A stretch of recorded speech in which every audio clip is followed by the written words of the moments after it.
আমি একজন আশুলিয়া থানা যুব দলের কর্মী। এখানে 2000 লোকের ইফতারি করছিলাম। দেশনেত্রী বেগম খালেদা জিয়ার সুস্থতা কামনার জন্য একটা দোয়ার আয়োজন করছিলাম।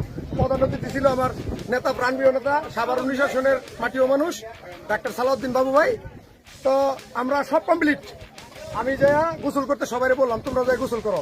এই মুহূর্তে আমি যাবো, এই জায়গায় আমি দাঁড়ানো আর আমার কিছু ভাই বেড়াদের দাঁড়ানো, পিয়ার আলী আর ইদ্দিস আলী আর ইদ্দিস আলীর ভাই। এনে দেখে 200 লোক ওপেনে পিস্তল লইয়া আর 50টা রামদা লইয়া মনে করেন এই প্যান্ডেল ভাঙ্গা এই দিলেন। এই যে গরিব মানুষের হক গিলা, এই যে গরিব মানুষের রিজিক গিলা ভাই ভাই বলবো দিব নেতাই আসুক। এই হলো আমার কথা। আমি এটা সুষ্ঠু বিচার যাচ্ছি।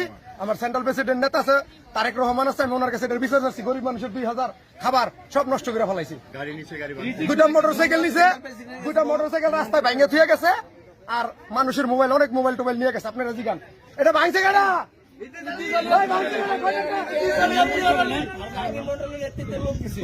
আজকে এই অনুষ্ঠানটা পুরোটাই আশুলিয়া থানার যুব দলের উদ্যোগে। কিন্তু কাজটা কি করলো নাই? ওনার সাথে তো আমাদের কোনো দ্বন্দ্ব নাই, কোনো বিবাদ নাই, কিন্তু কাজটাও নাই কি করলো। এখানে দেখলাম আমার পিয়ার আলী মামায় আসলো, ইদ্দিস আলী মামায় আসলো, ইদ্দিস আলীর ভাই আসলো, আইসা পোলা বান্ডা করলো ধর। তাদের দলীয় পরিচয়, তাদের দলীয় তারা বিএনপি নামদারি বিএনপি। তারা ইবিজেডে চাঁদাবাজি করছে, কত নিউজ হচ্ছে, কত মামলা হচ্ছে। 5ই আগস্টের পরে ওনার নামে 7টা মামলা হয়েছে, কিন্তু তারপরে ওনা এটা করছে।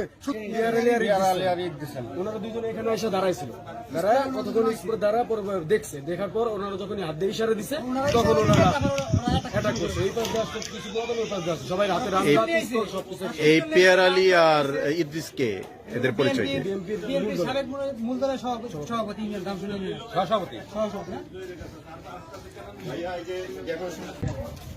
তিনটে হেড নিছে, আমার 5টা মাইক্রোফোন নিছে। একটা মাইক্রোফোন 14,000 করে দাম টান নিয়ে গেছে। তিন টোটালে আমার 8 লাখ 10 লাখ টাকা ক্ষতি করে। আমি গাজীপুর থেকে এখানে বেড়াইতে আসছি। আমার মামা শ্বশুরের বাড়ি। তো 2-3 জন লোক ছিল, একজন 2জন বয়স্ক লোক ছিল, একজন সাদা লাল দাড়িওয়ালা লাল পাঞ্জাবি পরানো ছিল, আরেকজন ছিল স্বাস্থ্যমস্ত ভালো। আমি ওদেরকে চিনি না, কারণ আমি এখানে তো নতুন, এখানে বেড়াইতে আসছি। তো ওদের নেতৃত্বে প্রায় 50 জনের মতো পোলাপান, এর মাঝে অস্ত্রধারী আছে মনে হয় 10-15 জন। শর্টগান পিস্তল হাতে ছিল, রামদা টামদা ছিল।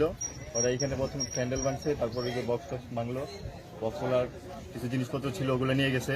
2টা মোটরসাইকেল ভাঙে থেকে গেছে। আর আমার একটা গাড়ি ছিল এখানে, 1 সপ্তাহ নিছি, RTR ডবল ডিস্কের নতুন গাড়ি, ওই গাড়িটা নিয়ে গেছে। আর এইখানে আইসে এই যে পাতুন টাতুনগুলো সব নষ্ট করলো। প্রায় 2500 মানুষের আয়োজন ছিল এখানে, ইফতারের আয়োজন। এটা তো কোনো অনুষ্ঠান না, অন্য কোনো অনুষ্ঠান নেই। এই কাজটা করা ঠিক হয় না। মানে আমি এটা সুস্থ বিচার চাই। আমার গাড়িটা আমি ফেরাচ্ছি। এখানে আমি দেখছি প্রায় 2-3 জনের মতো দেখছি আর কি। 2 জন পরে ছিল আর 2-3 জন থাপড় খাইছে, লাঠি টাঠি খাইছে। আর বিশেষ করে এখানে আপনার বক্স হোল্ডার একটা লোক ছিল, ওনারা রামদার গাড়া দিয়ে 3-4টা বাড়ি দিচ্ছে, উনি পড়ে গেছে এখানে। তারপর থেকে ওনারা আমি দেখিনি।